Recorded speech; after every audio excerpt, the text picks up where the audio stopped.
बिस्मिल्लाहिर्रहमानिर्रहीम अस्सलाम वालेकुम। ओके, फर्स्ट क्वेश्चन है हमारा। फोर्स हमें फाइंड करनी है। तो F is equal to delta P by delta T से आप लिख सकते हैं M V F minus M V I divided by delta T. So final velocity तो वैसे भी ज़ीरो है, तो ये आ जाएगा minus M V I divided by delta T. अब माइनस लगा दें, मास है आपके पास 2 kg, वेलोसिटी है 4 और टाइम भी 2 सेकेंड, दोनों कैंसिल हो जाएंगे, तो the correct option is 4 Newton. अच्छा, force of 10 Newton acts on 5 kg block for 3 second. Change in momentum find करना है, तो change in momentum delta P is equal to F into delta T. So F जो है हमारे पास 10 है, time 3 है, result is 30 Newton second, which is option D.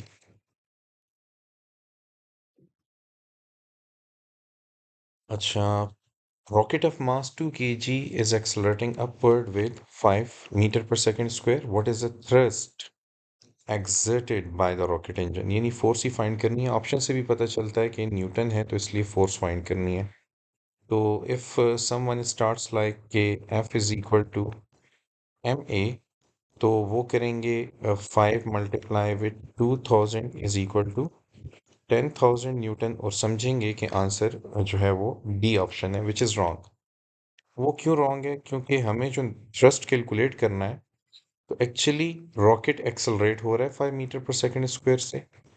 तो अगर थ्रस्ट फाइंड कर रहे हैं, तो ये फोर्स ऑफ एक्सेलरेशन भी चाहिए और उसके वेट के बराबर फोर्स भी चाहिए। तो यहाँ पे एफ प्लस डब्ल्यू आपने इस्तेमाल करना था।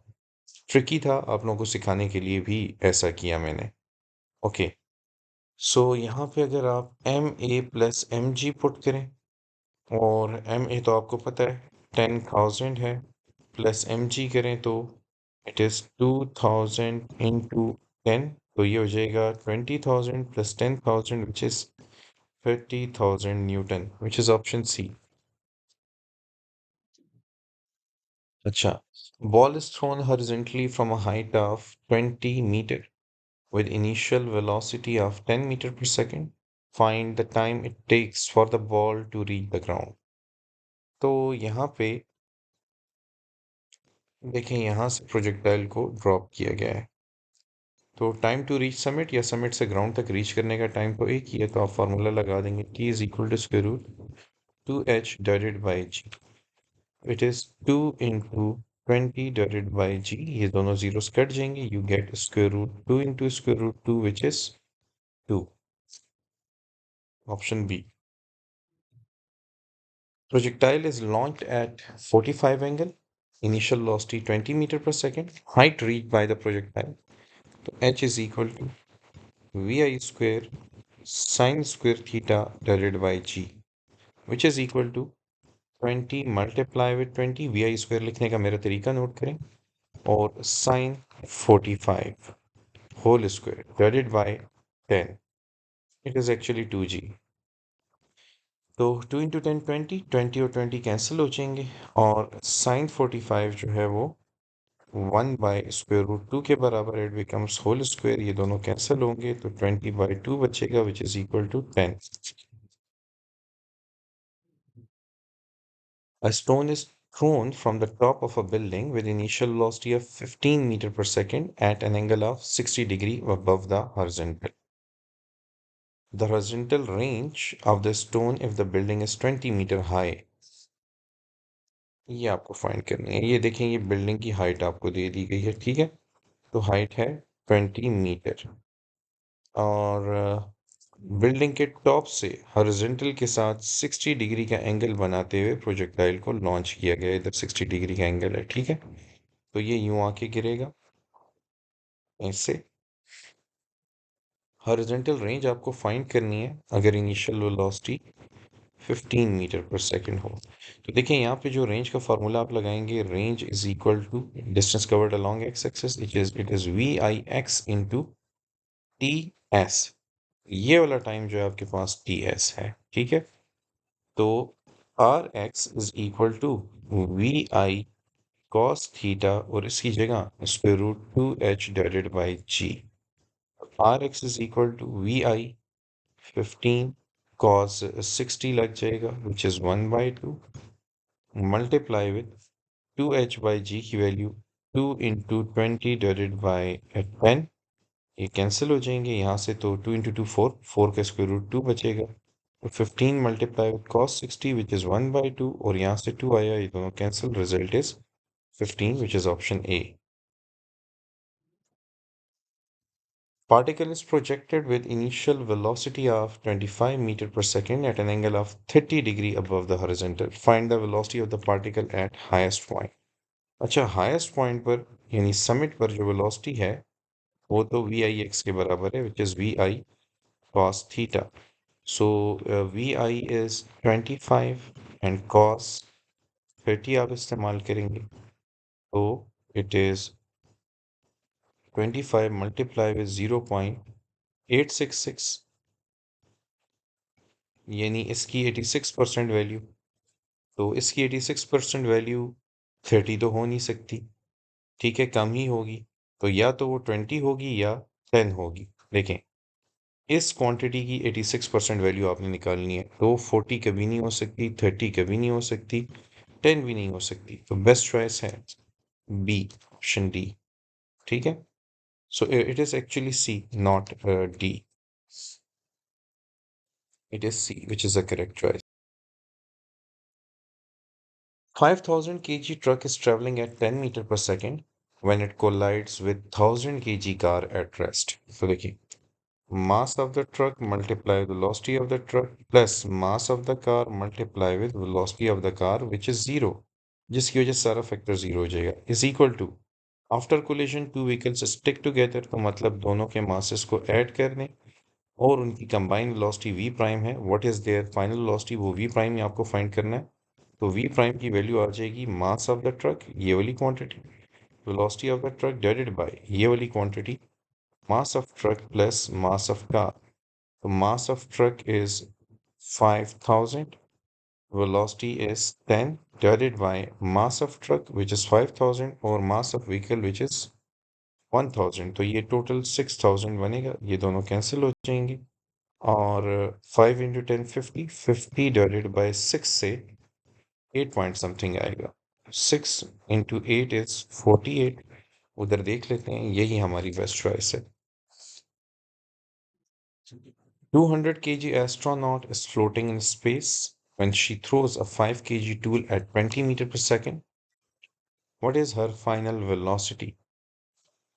अच्छा तो इनिशियल मोमेंटम जीरो कंसिडर कर लें फाइनल मोमेंटम जो है वो mass of astronaut into velocity of astronaut plus mass of the tool into velocity of the tool तो zero is equal to mass of astronaut which is 200 multiply velocity जो हमें find करनी है plus mass of the tool which is 5 और उसकी velocity which is 20 तो 0 is equal to 200 VA plus 100 100 ये 100 उधर चला जाएगा we get velocity of the astronaut is equal to बल्कि ये माइनस VA कर लें ये actually let me cancel it for you ये एक्चुअली होगा 100 माइनस साइन के साथ 200 VA ये दोनों कैंसिल हो जाएंगे you get V A is equal to -1/2 which is -0.5 option A है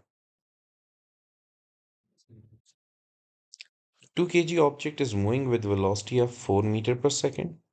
A force of 6 Newton acts on the object for 3 seconds. What is the final velocity of the object? अच्छा देखें शुरू करें F is equal to ma से ma is equal to F लिखनी है अब final velocity चाहिए तो it is M V F minus V I divided by T is equal to F इसको शिफ्ट कर दें तो M V F minus V I is equal to F into आपको वी एफ की value चाहिए mass को भी यहाँ पे शिफ्ट करने हैं तो डिवाइड कर दें तो ये कैंसिल हो जाएगा और अगले स्टेप में ये नेगेटिव वी आई उस तरफ शिफ्ट होके पॉजिटिव हो जाएगा तो we f is equal to F into t divided by m plus v i तो we f is equal to force जो कि 6 न्यूटन है टाइम जो कि 3 सेकंड है मास जो कि 2 kg है प्लस इनिशियल वेलोसिटी जो कि 4 थी तो 2 into 3 and 3 into 3 9, 9 plus 4 is equal to 13, which is option B. Given vectors A and B, what is the dot product of A and B? तो आप इसको यूं लिख दें 1 2 3, ये 1i 2j प्लस 3k, और दूसरा वेक्टर है 4 5 6, which is 4i plus 5j plus 6k. तो i dot i तो 1 है, 1 into 4 4 plus 2 into 5 10, 3 into 6 18, 18 plus 10 28 plus 4 32, which is option B. Arshad is driving down 7th Street. He drives distance 150 meter at time in time 18 second. Assume he does not speed up slow down. इसका मतलब ये constant velocity से गया है, ये constant speed से. What is his speed? Speed is equal to v is equal to distance by time. So distance is 150 upon time, which is 18. आप इसको यूं लिख दें 15 into 10 divided by 9 into 2. So 2 into 5, 3 into 3, and 3 into 5. So it is actually 25 divided by 3. तो हमारे पास 3 into 8 is 24 आता है, तो ये 24 से थोड़ा बड़ा है, इसलिए रिजल्ट जो है वो ऑप्शन सी बन जाएगा 8.33. Two cars traveling on a straight road in opposite direction with 70 kilometre per hour. दोनों गाड़ियां 70 किलोमीटर पर आवर से एक दूसरे को अप्रोच कर रही हैं, तो अब वेलोसिटीज आपस में ऐड होंगी, तो 70 plus 70 is 140.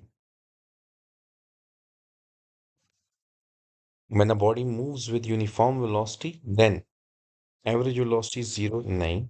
Instantaneous velocity is greater than average. ये हम इंस्टेंटेनियस तो एवरेज के बराबर होती है उससे, तो इसको भी गलत मार्क करेंगे. Instantaneous is 0. No, uniform velocity से जा रही है, so instantaneous is equal to average.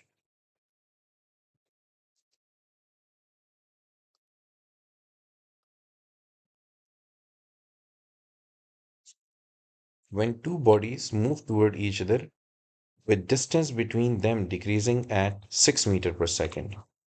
अच्छा, डिस्टेंस 6 मीटर पर सेकेंड से डिक्रीज हो रहा है. When the bodies move in the same direction with same speed, तो ऑपोजिट डायरेक्शन के लिए वी ओ पी लिख देता हूँ, और सेम डायरेक्शन के लिए वी सेम लिख देता हूँ. तो the distance between them increases at 4 metre per second. इसका मतलब एक बॉडी की वेलोसिटी ज़्यादा है कि कम है. The speed of the two bodies is. अच्छा, अपोजिट डायरेक्शन में स्पीड ऐड होगी, तो v1 प्लस v2 6 आना चाहिए.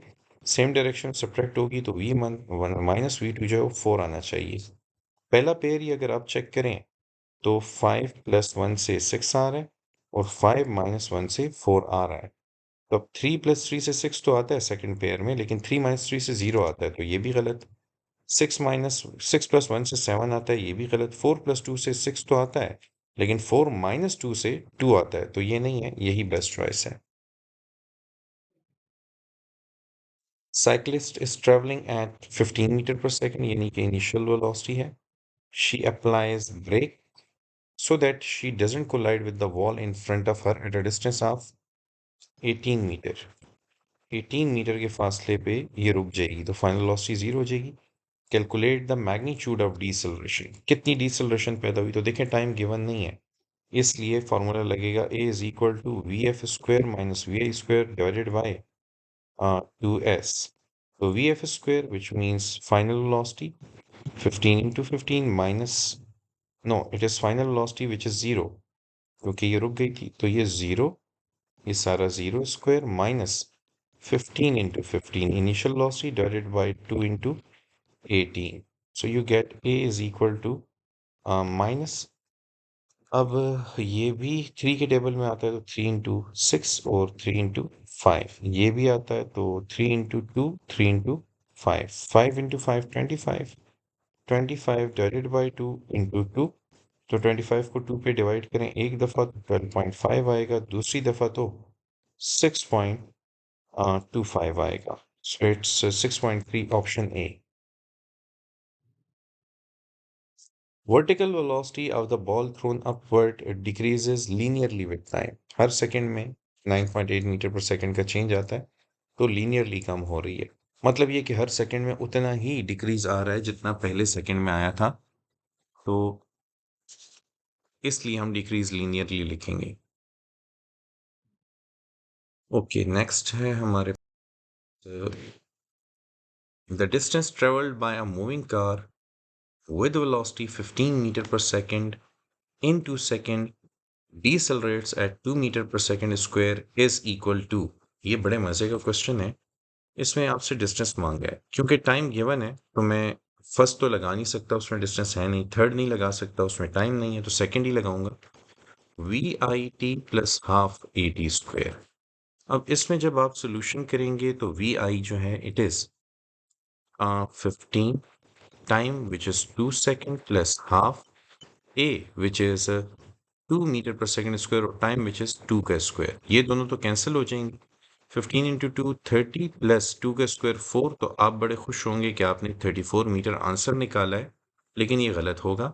उसकी वजह क्या है कि s is equal to V I T plus half A T square में ये डीसेलरेशन है, गाड़ी स्लो डाउन होगी, तो वो नेगेटिव है। s is equal to 15 into 2 plus half a की वैल्यू -2 इंटू 2 स्क्वायर। अब देखें ये कट जाएगा, इधर से आएगा 30 minus 4 is equal to 26 metre. तो आई होप कि आप लोग खफा नहीं हुए होंगे या आपको गुस्सा नहीं आया होगा कि इतने सिंपल क्वेश्चन में आपने ये नेगेटिव साइन मिस किया है। 3 kg stone falls from 20 meter high platform. Find its speed at 10 meter high.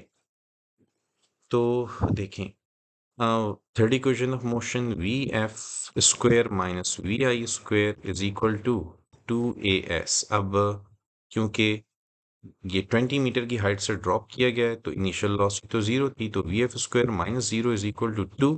ए की वैल्यू जी के बराबर विच इज 10, एस की वैल्यू भी 10। एक्चुअली 10 मीटर 20 मीटर की हाइट से गिरा है, ये टोटल हाइट जो है ये 20 मीटर है, और 10 मीटर के डिस्टेंस पे मांगा गया कि इसकी वेलोसिटी क्या होगी। ये इनिशियल से फाइनल तक 10 मीटर की डिस्टेंस में पहुंचा, तो इसलिए हमने यहाँ पे 10 पुट कर दिया। So V F square is equal to this is 2 into 10 into 10 which is 2 into 100, और दोनों तरफ अगर आप स्क्वायर रूट ऑपरेट करें तो स्क्वायर और स्क्वायर रूट कटेंगे, इधर भी स्क्वायर रूट लें इधर भी लें। आप लोगों को सिखा चुका हूँ, स्क्वायर रूट 2 1.41 के बराबर है, स्क्वायर रूट 100 जो है वो 10 है, so it is 14.1। So option B is best choice.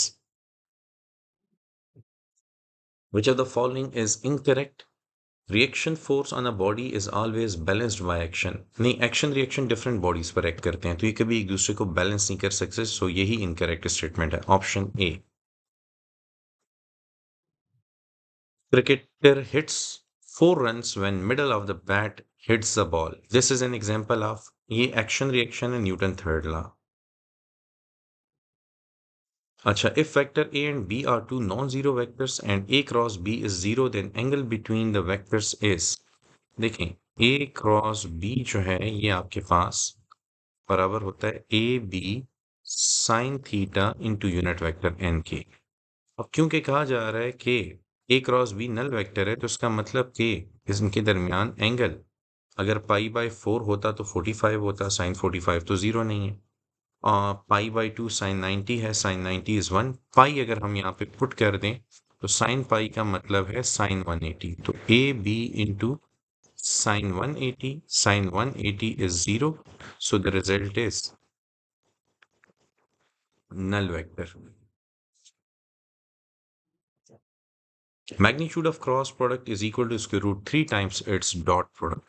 पहले ये लिख देते हैं, a क्रॉस b का magnitude square root 3 times dot product के बराबर है। इनके दरमियान एंगल क्या होगा, फौरन हम लिखेंगे a cross b divided by a dot b is equal to square root 3, which means tangent theta is equal to square root 3, which means theta is equal to tangent inverse square root 3। ऐसा होता है 60 के angle पे। Angles मैंने आप लोगों को याद करवाए हैं।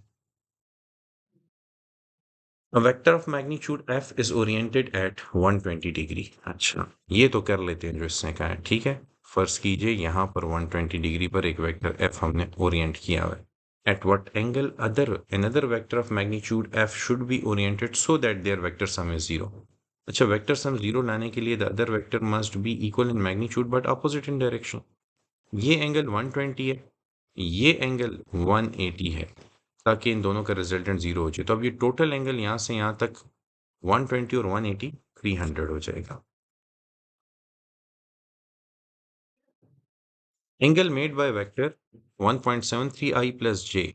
1.73i प्लस जे को आप लिखेंगे स्क्वायर रूट 3i प्लस जे. अच्छा, अब इसका एंगल निकालना है. Theta is equal to tangent inverse R Y which is 1 और R X which is square root 3. So इससे आएगा 30 डिग्री. अच्छा, what angle two vectors of equal magnitude should be oriented so that resultant has magnitude equal to 1.41 times the magnitude of either vector. कितने angle पे दो vectors को रखा जाए ताकि रिजल्टेंट का मैग्नीट्यूड 1.41 टाइम्स, लेट्स से वो वेक्टर एफ है, किसी वेक्टर के मैग्नीट्यूड के बराबर हो. 1.41 का मतलब है स्क्वायर रूट 2f. तो ये तो होता है 90 के एंगल पे. Resultant is equal to square root F square plus F square is equal to square root 2f square. तो स्क्वायर रूट 2 इंटू एफ. याद रखिए पैथागोरस थ्योरम मैंने यूज किया, और पैथागोरस थ्योरम उसी वक्त यूज करते हैं जब वेक्टर्स के दरमियान एंगल 90 हो. At what angle between two vectors of equal magnitude the magnitude of their sum is same as the magnitude of their difference.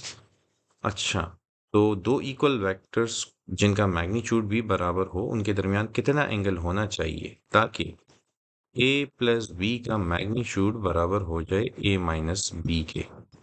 तो अगर आप ऐसा चाहते हैं तो फिर आपको क्या करना पड़ेगा, इक्वल वेक्टर्स लेने होंगे, साथ साथ 90 का एंगल भी लेना होगा. क्योंकि देखें, जब मैं दो equal vectors A and be consider करूंगा तो अब ये ए, ये बी, ये आपके पास रिजल्टेंट, क्योंकि दोनों वेक्टर्स इक्वल हैं तो ये जो रिजल्टेंट है ये 45 के एंगल पे. अब अगर आप माइनस बी फाइंड करेंगे तो रिजल्टेंट यहाँ पे होगा ए माइनस बी वाला, और वो भी इधर 45 का एंगल बना रहा होगा. तो अब ए प्लस माइनस बी और ये जो है ये ए प्लस बी है, इनका एंगल 45 प्लस 45 90 हो जाएगा.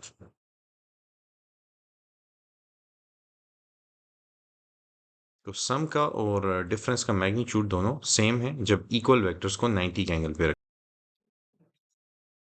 Cross product of two vectors A and B is a new vector C. यानी क्वेश्चन में कहा जा रहा है कि ए क्रॉस बी से एक नया वेक्टर सी आएगा. देन ऐसे हालात में ए क्रॉस बी क्रॉस सी किसके बराबर होगा, तो हम तो जानते हैं ऑलरेडी कि ए क्रॉस बी जो है वो सी के बराबर है. अब सी क्रॉस सी नल वेक्टर होता है.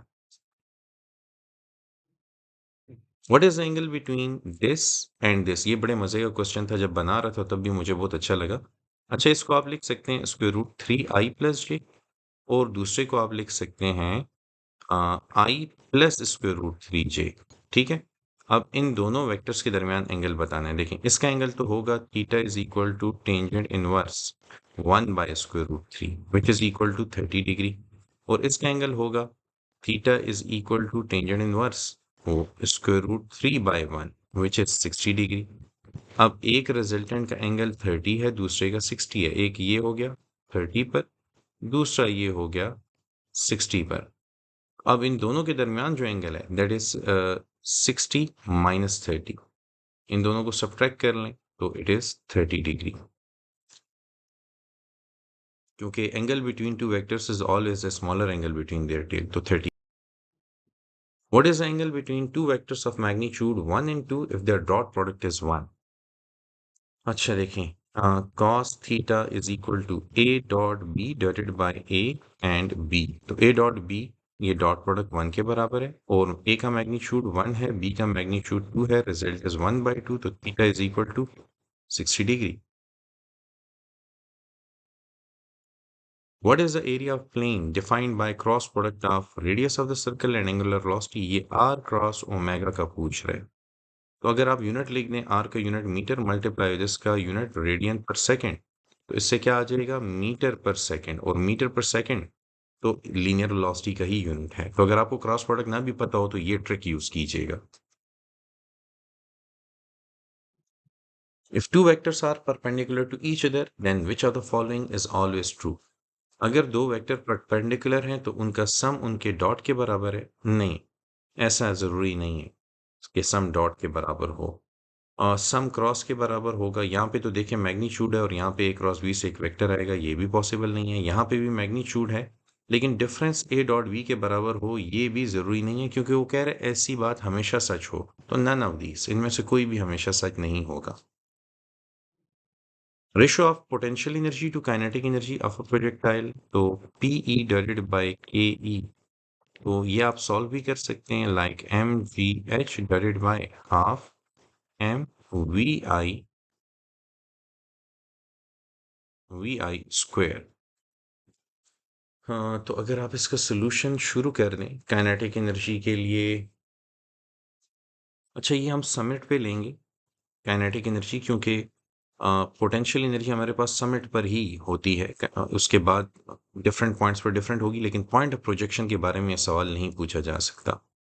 इसलिए एज्यूमिंग कि ये समिट पर है तो इधर VIX लिख देंगे, m और m कैंसिल हो जाएगा, 2 को ऊपर भिजवा देते हैं डिवाइडेड बाय, अच्छा ये 2 ऊपर आया तो g जो है वो इधर ही रहने दें, और हाइट की वैल्यू है VI square sine square theta by 2g, और VIX स्क्वायर जो है वो VI square cos square theta बन जाएगा। तो VI स्क्वायर से कैंसिल, 2g से कैंसिल, अब sine square theta by cos square theta is tangent square theta. Here is the answer.